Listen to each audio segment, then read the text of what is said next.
Hello. You may or may not know this, but there are actually many Gospels that are written. In our Bibles, we have four: Matthew, Mark, Luke, and John. But there have been many Gospels written. These Gospels we call apocryphal Gospels. The word apocryphal means hidden. Apocryphal Gospels, they have a criteria about them that excludes them from the Bible. So how do you get into the Bible? Let's say you want to write a gospel. Let's say you want to be the fifth gospel. Well, to be the fifth gospel, there are three criteria you must meet. And whenever the early church was trying to establish what should be in the Bible and what should not be in the Bible, they used these three criteria. Criteria number one, apostolic origin. It had to be either written by an apostle or someone who knew the apostles and got their information from apostles. So, for instance, Mark. Most people believe that Mark got his information from St. Peter. Luke got a lot of his information from Paul. John and Matthew may have actually been apostles. We don't truly know. John may have been the apostle John, the beloved disciple, and Matthew may have been the apostle Matthew. Even if they weren't, they still got a lot of their information from them. And so the first criteria is you had to either be an apostle or got your information from someone who had a lot of contact with Jesus. The second criteria is widespread acceptance. This gospel of yours cannot just be accepted in one little pocket of the Roman Empire. It had to be accepted throughout. Whenever the letters of, take the letters of Paul. Paul's letters, whenever he wrote a letter, that letter would get copied and be sent to other communities all throughout Asia Minor and really all throughout the Roman Empire. And today we have evidence of these copies of Paul's letters that were written in the early church, 3rd, 4th century. The third rule is that it be conformity to the rule of faith. Need to reflect the commonly held beliefs of the church and the apostles. You could not have some crazy whacked out ideas. One of your assigned readings this week is the infancy narrative of Thomas. The Infancy Narrative of Thomas is a rather interesting book. It talks about what Jesus was like as a little kid. Have you ever wondered, what was Jesus like when he was like 5, 6, 7? What was Jesus like whenever he was a teenager, right? The Infancy Gospel of Thomas actually speaks about that. However, it's an apocryphal gospel. As you read it, you will see that a lot of what they're talking about Jesus isn't very good. Doesn't really reflect our beliefs. And so I did not give you the entire gospel to read, just the first 6 paragraphs. But you'll notice in this gospel, this 5-year-old Jesus, he is, well, in paragraph 3, he kills a kid. Paragraph 4, he kills a kid. Paragraph 5,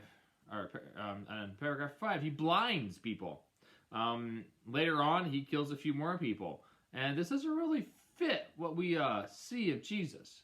The Infancy Gospel of Thomas, one thing, it was not widespread. Second thing, it definitely did not come from the apostles. And third thing, it does not fit the faith.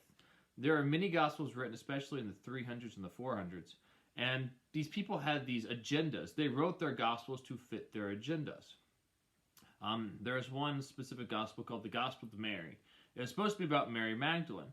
And it was the idea that Jesus gave this secret information to Mary Magdalene that even the apostles didn't know. And that all the information that he had, all the faith that he gave Mary Magdalene went above and beyond what the apostles knew. Of course, this entire gospel is completely and totally made up. There's nothing in it that's true.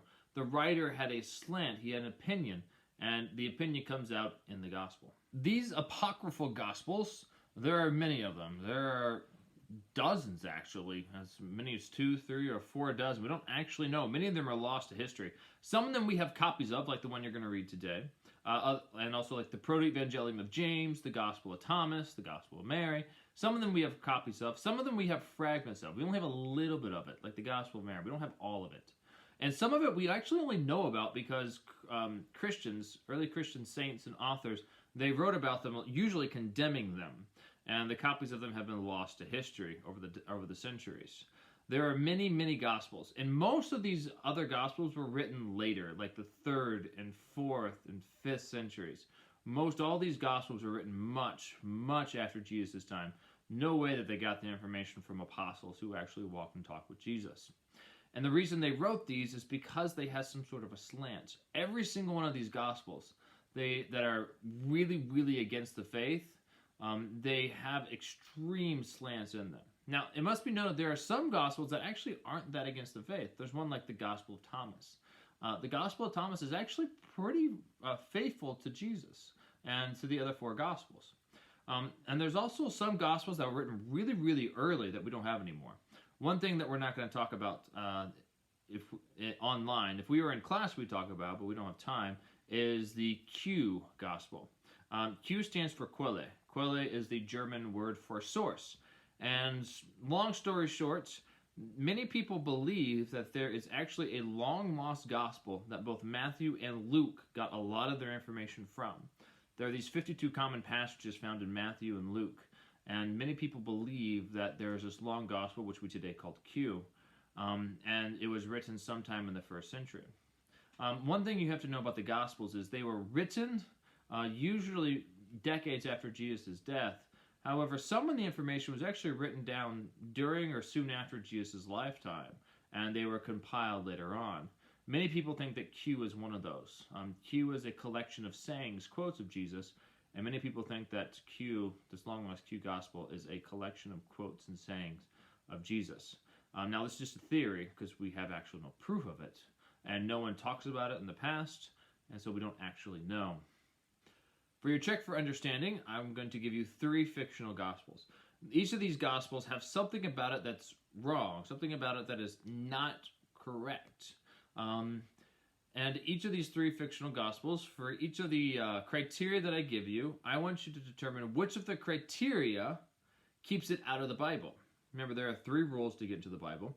And for each of these 6 criteria, I want you to determine which criteria will not allow it to be in the Bible. When you're done, you'll email me your check for understanding, like always.